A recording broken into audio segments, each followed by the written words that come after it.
WHOU11 studios, it's Great Day Houston. And now, here's your host, Deborah Duncan.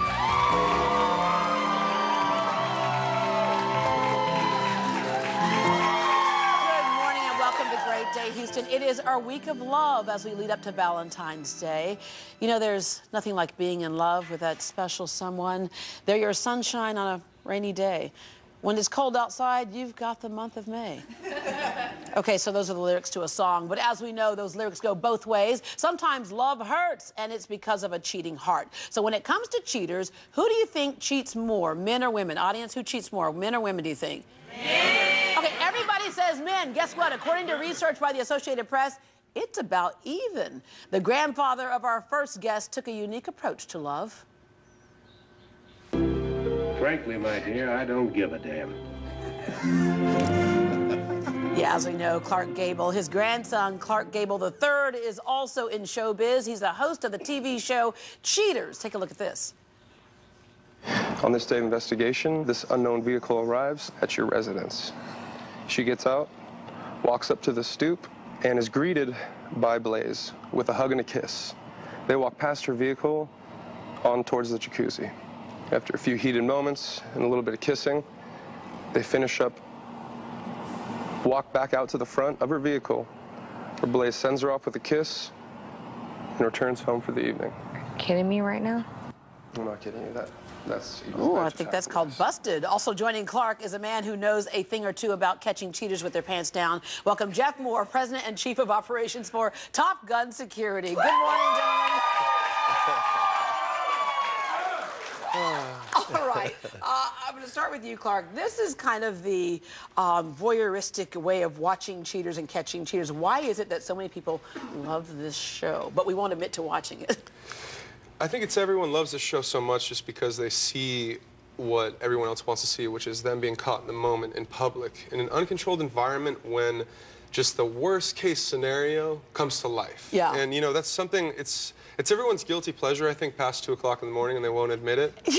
And it's such a controversial television show, but I think they really find the surprise in the story as we build it up, you know, with the investigation, with these people actually having a real situation go on in an uncontrolled place. It's yeah, like they said real situation. How much of this is entertainment and how much of this is the real deal?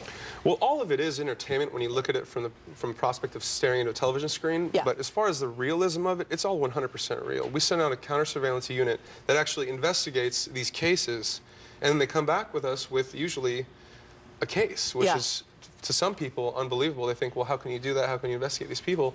I mean, all they have to do is really call us. You know, this 1-800 number for cheaters. They call us. We send out our investigation team.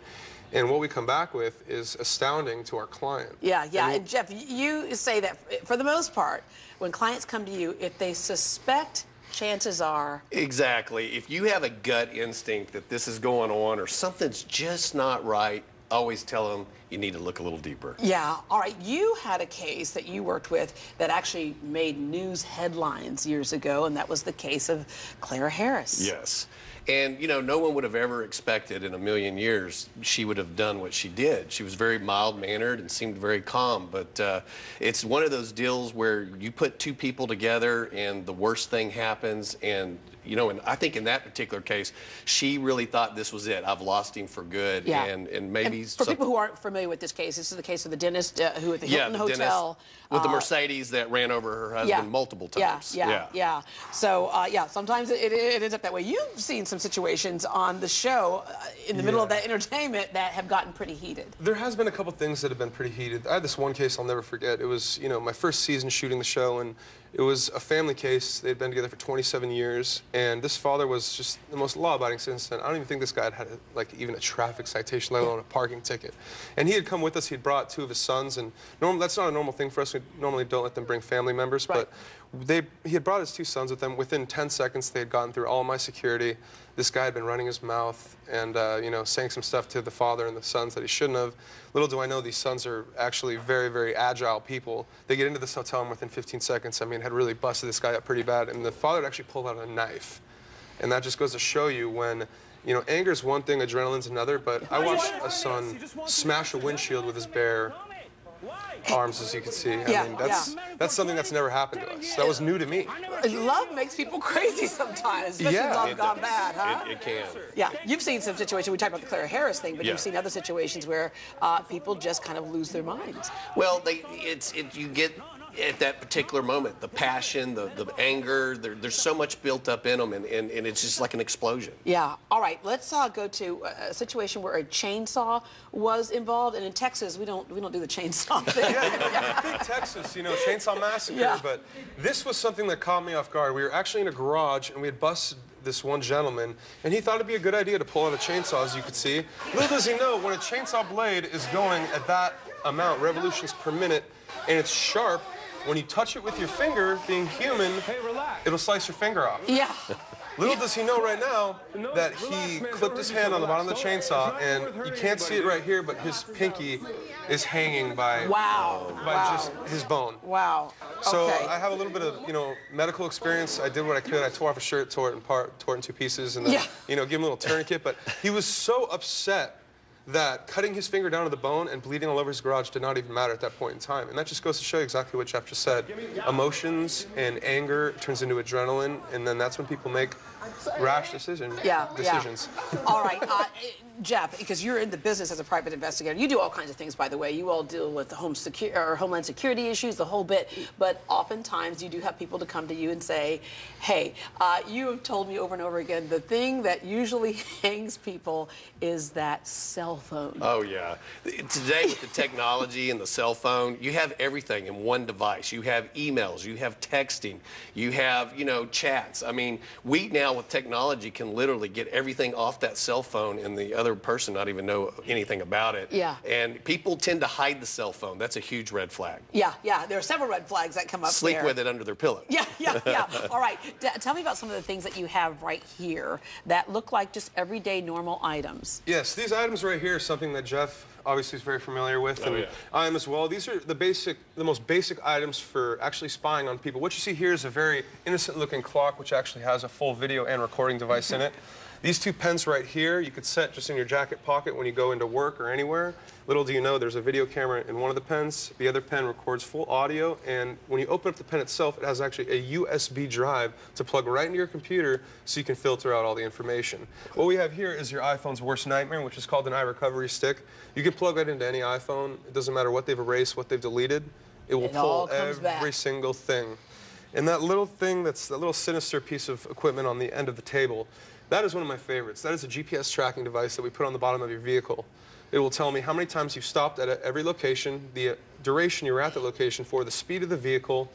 Yeah, well, forget about cheaters. I can see a lot of parents of teenagers going, "We need that one right there." Yeah, exactly. That's probably what was on Justin Bieber's vehicle when he got in trouble doing 113 miles an hour. Oh my gosh! All right, Jeff, you have a story of showing up at the airport where a guy got busted. Well, we were hired by the wife. She kept saying my husband's disappearing for days at a time on these trips, and she began to think it was very odd. Well, we followed him on a trip, and lo and behold, he was taking a trip with another woman.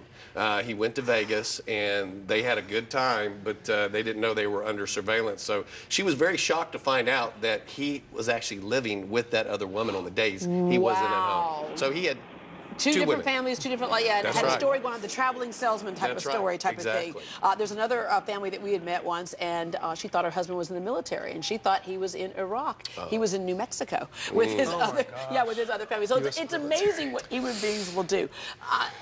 For the most part, when people find out and they know the truth, you can do a couple of different things with that. Build on the relationship and fix it, or it just doesn't survive. In most cases, with the folks you deal with, does it survive? It really depends on how much there's involved in the case itself, but majority of the time it does not survive. Yeah. I would say about 50-50. I think 50% of the time we hear from the client later on that they worked things out, but surprisingly, on those, sometimes they come back again as a client. Okay, repeat offenders. Repeat offenders, exactly. Okay, and I got to wrap up with a grandfather, Clark Gable, and you're Clark Gable III. That's pretty cool. It is pretty cool. It's definitely something that I've been born into, and it's a great gift that I've been given, and I'm just trying to do the best that I can with it. And I saw this opportunity to host a show about cheating, and I thought that my grandfather being such an iconic actor and so many women loving him, I think the thing that I could do diligence would be to host a show about cheating and, you know, deliver people the truth to get them through to their next step in life, whether that's fixing their relationship or starting a new one from the one that has broken them at All right, that point. I want you to look into the camera. Of course. And I want you to say, Which camera? frankly, Scarlett, I don't give a darn. The camera right there. Yeah. Frankly, Scarlett, that camera? Yeah, that one right camera. there you go, there you go. Frankly, Scarlett, I don't give a damn. All right. Well, guys, thank you very much. It's one of those services that most people hope that they don't have to have, and you certainly hope you don't show up on TV. But if you do, sometimes you just get to the truth, and sometimes people have to actually see the truth in order to believe it. For more information on anything you've seen here today, you can log on to GreatDayHouston.com.